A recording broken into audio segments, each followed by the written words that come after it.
Okay, so these are root arpeggios. Alright, notice it's doubled here. So this is the G arpeggio because it's red, and G is the red notes. It's doubled here so we can get the story pretty much encapsulated, everything in between. So I have the G arpeggio, there's your 3 to the bar, and there's where you'd have to go to get the 2 on a different string, right? Well, that's interesting. That could start like way up here or something. Way up here.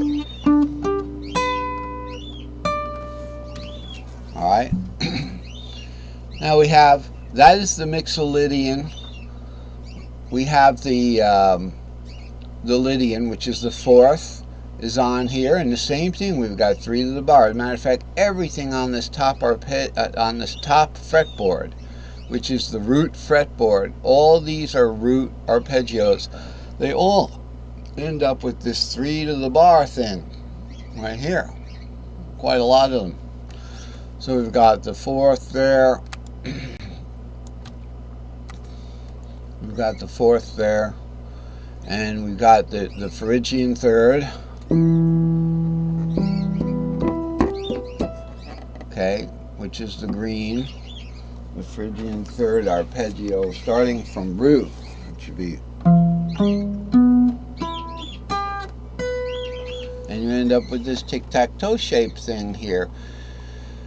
Remember, these 3, 3, 5, 7, and this 3, 5, 7 are only different because the 5, 7, and the 7, the 5 and the 7 were warped over 1. So instead of skipping 1 here, remember, if something's written here, it means those are no play notes anyway. So I put the labels there. That's a G minor 3rd. We're looking at the 3rd. It's a G minor shape, little g. These are all little letters. The majors, which are the 5, the 4, and the root, okay, root 4 and 5. I don't have them labeled, but they're labeled up here. So look at it. Look at the root here, right? This is the root arpeggio starting from C, but root could be anything. It could be anything. It could be A minor. It's not A minor. It could be A flat. It could be C sharp. All right. You just shift this whole situation up and down your fretboard. That's why the colors, are useful because of course, no matter what, I've assigned colors to the. It's like I colored my piano. If I colored my piano, okay, just like this. It's colored piano. All right, this is the way I have it. And this is the way I put this. It's really cool, isn't it? The reason why I put it there was so I could look at the keyboard while I'm playing.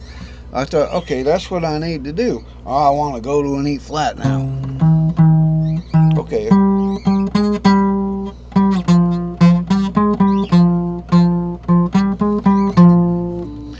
Something like that.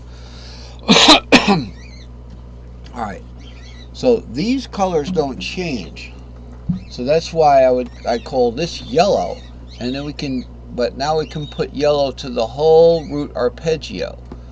There's something really cool I want to show you guys, and that is, if you think that's cool, you can do, just looking at this, these diagrams here, okay? So we've got it all. We've got the Dorian, we got the root, and by the way, I was going to explain. I'm sorry. I was explaining. I want to get to that other. There's another technique that I want to show you today. If we ever get there. Sorry for my fidgetiness and scratchy throats in the morning and whatnot. But I have to get this across to you, and I'm not going to let a scratchy throat stop me. I have my water, that kind of thing. Just like some of the people on the internet that were having scratchy throats, who were working outside. At least we're not working outside. The thing is here, look at this. root situation here. Okay, very root. You got root 3 5, 3 5 root, 5 root 3, root 3 5 again. What the majority of this arpeggio is encapsulated by this tri-pentatonic box, all right, or square region. The root is R, okay, and that's in the G shape. So can you see the G shape? The G is the G shape. All right, if I play a G here on the fret nut, just a regular G, right? The E becomes the sixth. So no matter what key this is, that's the G shape. It goes from the sixth to the root, okay? So in the key of C, it'd be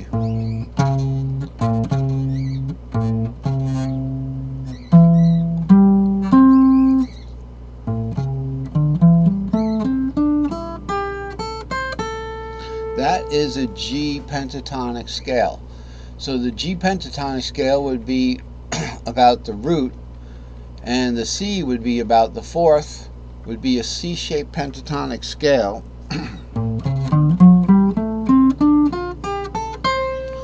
All right, and the D would be this D shape here. Remember, this shape goes all the way over here. The D shape would be about the fifth, which would be the G-shaped D. D-shaped G. Thank you. So now getting to today's part of the discussion. All right, so the majors have the labels up top here, is what I'm saying. These minor labels, for instance, this purple is the second, it's the Dorian. Dorian I've got is purple, light purple. This is an A minor shape. Everybody knows that A minor shape. If we look over here in the, where this is the fret nut, we've got this A minor, it's second inversion, E, A, and C in the key of C. Okay, so that's an A minor. Back over here where we were looking, there's an A minor shaped second minor. This is in the key of C, it's an A minor shaped sixth minor. So that's what these labels are. So let's go ahead to the next diagram. All right, moving ahead in time, let's see if we're going to look at this diagram. Okay, here's a little diagram that I made this morning. It just talks about the shapes of chords and the piano being the same. Okay, so A and D and E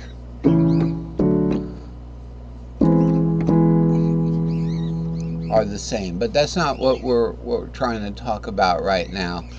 I'm going to be working on this a little bit and seeing if I can learn anything from studying the similarity of piano-shaped chords to the similarity of guitar-shaped chords. Okay, this one is 3 Inversion Arpeggio Fretboards. Okay, that's pretty much one of the best. But I was working on a different one today, and we're gonna want to go back there first. It is, we are panning through time here. I thought I had saved that one.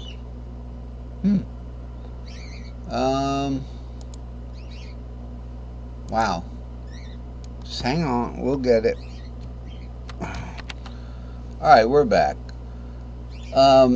You know, I didn't want to be like, you know, all secretive or anything about my charts. We can pan through them and look at them. If you want to get the charts, so I'll try to have them. They are on my Facebook, but I'm going to try and start a Facebook group page. But still, you know, to get the actual charts, they're about 10 megabytes a piece. So I can't be putting them up on Facebook because their actual size, if they were printed out, would be the size of a wall. So Facebook can't do it because of the physical dimensions, the way that I work with it. I keep making them bigger. I want to show you something here.